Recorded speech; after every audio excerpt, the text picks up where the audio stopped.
আমরা বাঙালিরা কম বেশি সবাই কিন্তু মোচা ভীষণই ভালোবাসি এবং শরীরের পক্ষেও বেশ উপকারী। তো মা কিভাবে মোচা কাটে আজকে সেটাই শেয়ার করব, তোমরাও দেখে নাও কিভাবে মা মোচা কাটছে। আর মোচা কাটার সময় কিন্তু অবশ্যই হাতে একটু তেল মাখিয়ে নেবে।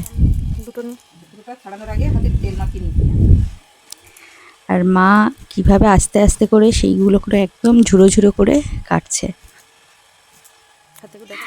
অনেকেই কিন্তু আমরা মোচা কাটার ভয়ে খেতে চাই না, যদিও এখন বাজারে অনেকে কেটে বিক্রি করে প্লাস্টিকে, বাট বাড়িতে কেটে রান্না করে খাওয়ার কিন্তু মজাই আলাদা।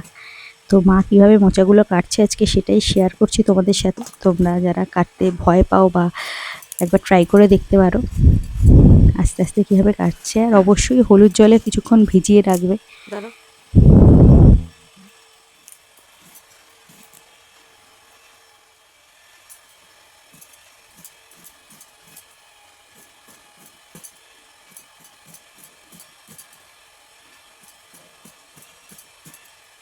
এরকম কোনা করে করে কাটতে হবে, ভালো হবে। কেটে নেওয়া যায়, আমি একেবারে ছোট করে কাটবো বলে ওই জন্যই ছোটো ছোটো করে, তাহলে খুঁজতে হবে না পরে আর কি।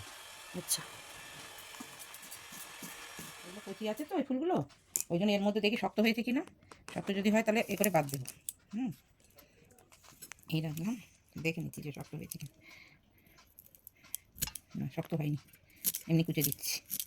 শক্ত যেগুলো হবে সেগুলো তার মধ্যে শক্ত দানা থাকে, এই ডাঁটি থাকে শক্তগুলো, ওগুলো এগুলো শক্ত হয়নি।